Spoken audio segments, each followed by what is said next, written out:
So yan po mga kapatid, nandito po tayo ngayon sa loob ng Chungsan upang maghanap ng furniture na lamisa na gagamitin natin sa ating programa.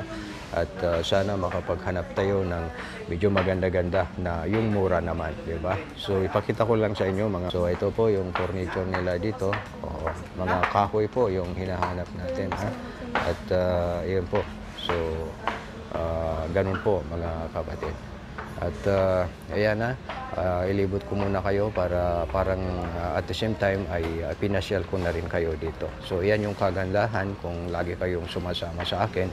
Every time na papasok ako sa isang establishment sapagkat parang namamasyal na rin kayo at nabibigyan rin kayo ng kaukulang informasyon tungkol po sa aking pinupuntahan, di ba?